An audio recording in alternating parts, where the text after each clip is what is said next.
want to read you a little bit about Theo Boykin. Theo Boykin was the smartest person in Piedmont County, and everybody knew it. Whether folks liked it or not was another matter. Theo, who was about the same age as my brother Forrest, 17, could do sums in his head better than Mrs. Bibbin's adding machine at the store, and he could read you anything he laid his hands on, even if he never saw it before in his life, without ever stumbling over a single word. One 4th of July, when the parade marshal of Piedmont County waited until the last minute to line up his post-parade program, he couldn't find but one person in Clayton, Brennan, and Three-Step combined who knew all the words to the Declaration of Independence. Theo was 10 or 11 at the time. You'd better believe a murmur went through the audience when he stepped up to the podium on the courthouse lawn in Claytonville that day, but by the time he got to life, liberty, and the pursuit of happiness, he had the whole audience in the palm of his hand. They applauded louder and longer for Theophilus Boykin than they had for the tap dancers or the Land of Liberty tableau. He could draw, too. Miss Templeton, his teacher at the colored school out in the country, said one time that Theo was a Renaissance man, by which she meant he could do anything he put his mind to. This led to Miss Spivey calling him Signor da Vinci later on, when he was drawing up plans for the Baghdad Bazaar. Beautiful sketches with numbers and arrows to show what went where.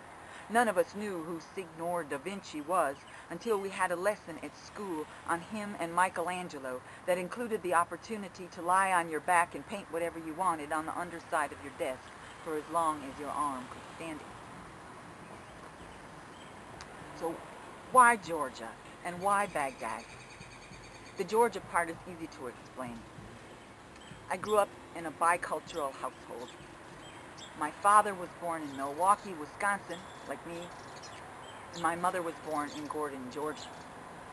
When I was a kid, I didn't know there was any place you could go on vacation other than Georgia. Vacation and Georgia were synonyms as far as I knew.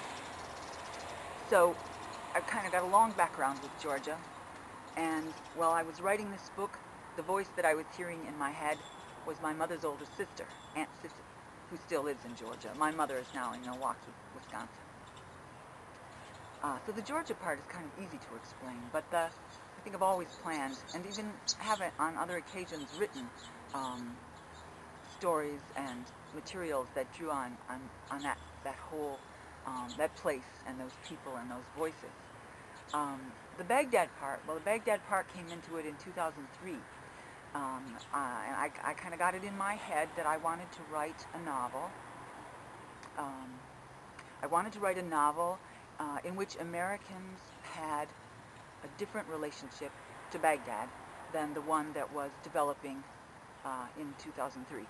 I mean, when I thought of Baghdad, before then, I thought of, you thought of Baghdad between the Tigris and the Euphrates, the cradle of civilization, right?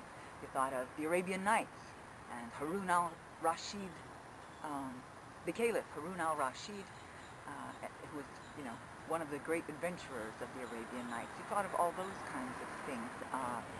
The site of Babylon, right? The home of Hammurabi, the lawgiver, and ultimately, the source of our own system of law. So that's what I had in mind. And I started reading up about Baghdad, and early on, what I found was a wonderful travelogue sort of book called The Camel Bells of Baghdad, written by Janet Miller, who, if you find out early on, has a part to play in the book. But Janet Miller was a real person who wrote a real book called The Camel Bells of Baghdad. She was a physician. She was, in fact, from Nashville, Tennessee, and back in the 20s and 30s, she was like a one-woman doctor without borders. She worked in Africa and in Japan and other places around the world. So in the Cailiffs of Baghdad, Georgia, she's the person that introduces Miss Spivey as her young traveling companion and assistant to the Middle East in the years before Miss Spivey came to Three-Step. I found out a lot about kind of the beginnings of modern-day Iraq, about Iraq in the First World War, and lots of things that were very enlightening. But the most amazing discovery I made was on a trip to Georgia, kind of looking for, it was sort of a final trip before I would sit down and write the last draft of the book, I thought. And I needed a coastal island off Georgia for purposes of the plot, and I won't go into all of that, but my husband and I went to take the once-a-month Tuesday tour of Sapelo Island. And while we were waiting to get on the boat, we were in a little visitor center, looking at the displays, I came across, I noticed that there was a notebook, and the notebook seemed to be written in Arabic, and it was handwritten Arabic script. This was kind of an astonishing thing. It turned out that I didn't have to look very far for an Arabian or Islamic connection to my characters in Georgia, because that notebook had belonged to a slave, Bilali Muhammad, who had been purchased in 1803 by the plantation owner whose plantation covered most of Sapelo Island at that time.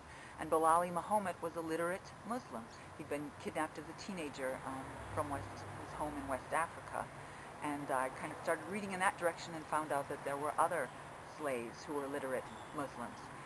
So it was an astonishing thing. At the time, it required that I sit back and not write the final draft of my book, but kind of start retooling the story to make room for this amazing, what was for me, an amazing discovery.